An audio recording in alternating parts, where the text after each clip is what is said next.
okay finally पिताम्बरको यस्तो successful हरेक दिन भइरहेको छ हाउसफुलका साथ भइरहेको छ त्यो पनि बुकिङ पनि बढिरहेको छ कस्तो लागिरहेको छ मलाई त एकदम खुसी लागिरहेको छ फ्राइडेदेखि मुभी रिलिज भएदेखि हामी एभ्री हल भिजिट गरिरहेको छौँ अनि यति धेरै दर्शकको माया अनि यति धेरै क्रेज देखेर त म त एकदम ह्याप्पी छु यो सक्सेसफुलको भनौँ न यो चाख छ नि चाखिरहनु भएको छ होइन जस्तो छोटो समयमा यति राम्रो क्रेज ब्याक टु ब्याक आइरहेको छ जस्तो यसले चाहिँ प्रभाव चाहिँ कतिको पारेको छ अब चाहिँ फाइनली म इन्डस्ट्रीको लागि जन्मेको हो भने चाहिँ कतिको आएको छ यो आजको यो प्रेस मिट सरी आजको यो प्रतिक्रिया सुनिरहेको हजुर अब एकदम राम्रो फिडब्याकहरू आइरहेको छ होइन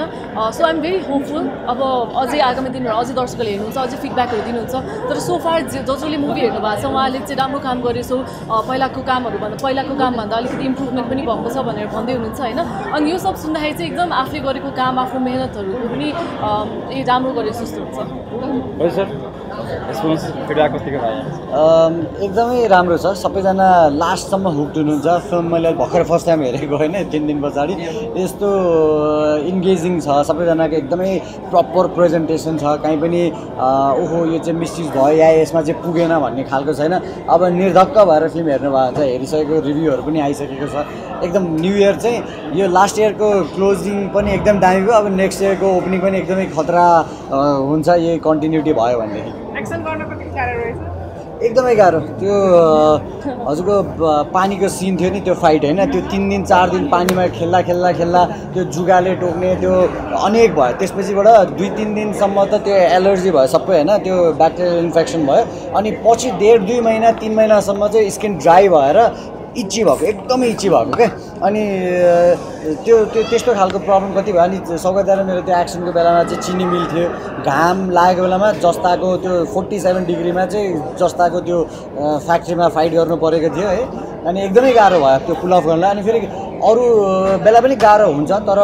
योपालि चाहिँ होल युनिटलाई नै गाह्रो हुन्छ किनभने सबैजना स्ट्यान्ड बाई हुनु पऱ्यो होइन एकदमै गाह्रो सबै एक हिरो होइन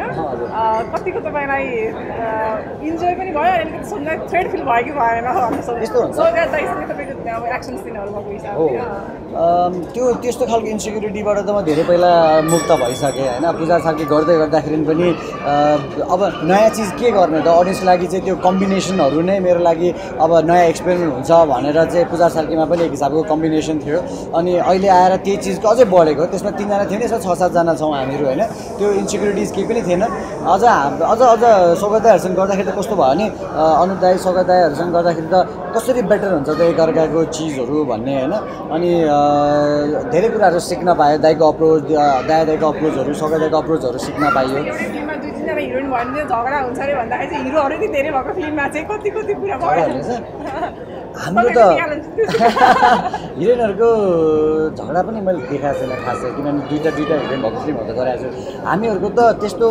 कहिले पनि भएन आर्यन दाइसँग पूजा साकीको बोन्डिङले गर्दाखेरि नै पिताम्बरसँगको त्यो यात्रा जोडिएको हो होइन आर्यन दाइ पनि हुनुहुन्छ फिल्ममा तपाईँहरूलाई एकदम सरप्राइजिङ हिसाबले आउनुहुन्छ अनि अब सायद अब दाइ सौगात दाइसँग फेरि अगाडि काम गर्दै गर्दाखेरि पहिला चाहिँ कुनै भाया जानु पर्थ्यो भने अब त झन् दाइ यस्तो छ भनेर मैले भन्न सक्छु उहाँहरूले मलाई डाइरेक्ट ल प्रदीप यस्तो छ भन्न सक्नुहुन्छ होला त्यो यही फिल्मकै कारणले हो एकदमै बेटर भयो यो फिल्म गरेर चाहिँ बोन्डिङको लागिदेखि सबै चिज दिव्याजीको पहिलो फिल्म थियो है खासमा यो होइन एक्टर होइन सुटिङ गर्नुभएको चाहिँ यसको थियो होइन पहिला पुरा गरेको मात्रै पुरा भएको चाहिँ फर्स्ट कस्तो लागिरहेछ अहिले तपाईँलाई आफैलाई स्क्रिनमा हेर्दा होइन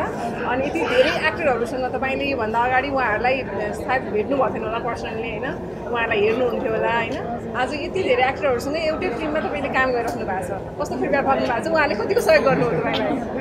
एकदम खुसी लागिरहेको छ होइन म त करियरको यस्तो सुरुवातमै यस्तो मल्टिस्टार प्रोजेक्ट यति धेरै एकदम खुसी लागिरहेको छ होइन म त अब करियरको यस्तो सुरुवातमै यति मल्टिस्टार प्रोजेक्ट यति धेरै नाम चलेको कलाकारहरूसँग काम गर्न मौका पाउँदाखेरि अनि मेरो लागि पनि अलिकति च्यालेन्जिङ नै थियो किनकि एकदम धेरै प्रेसर थियो अलि लास्ट मिनटतिर छिरेको थियो म यो प्रोजेक्टमा सो च्यालेन्ज थियो तर अहिले मुभी हेर्दाखेरि चाहिँ सबै कुरा वर्थ इट जस्तो लाग्यो परासीको अब सिधै अमेरिकाबाट परासीको बसाइ कस्तो रहेछ हजुर परासी अब मेरो फर्स्ट टाइम थियो म पहिला नेपालमा भन्दा तराई कहिले भिजिट पनि गरेको थिइनँ सो परासीमा फर्स्ट टाइम जाँदा त कस्तो सबै प्लेन होइन अनि त्यो हप्प गर्मी त्यो कस्तो अर्कै फिल भएको थियो अनि त्यहाँको मान्छेहरू कति वेलकमिङ हुनुहुन्थ्यो त्यहाँको फुडहरू होइन जस्ट एकदम डिफ्रेन्ट फिल भएको थियो रमाइलो भएको थियो एक्सपिरियन्स तपाईँहरूले चाहिँ भनौँ न रियल लाइफमा चाहिँ हजुरले त अब हिरोको रोल गरिरहनु भएको छ होइन मेरो प्रश्न चाहिँ जहिले पनि के गर्छ भने सोसल म्यासेज दिने हो नि त मुभी भनेको होइन अनि त्यस पछाडि जस्तो अब यो जुन पनि त्यो के भन्छ फाइटिङ अब ब्लड यताउति त्यस्तै छ नि त होइन तपाईँहरूलाई के लाग्छ त्यो हुनैपर्छ जस्टिसको लागि या के भन्नाले ब्लड तपाईँहरूको मुभीमा धेरै जस्तो चाहिँ एक्सन भयो अनि त्यसपछि धेरै मारकाट भयो तपाईँहरूले न्याय पाउनुको है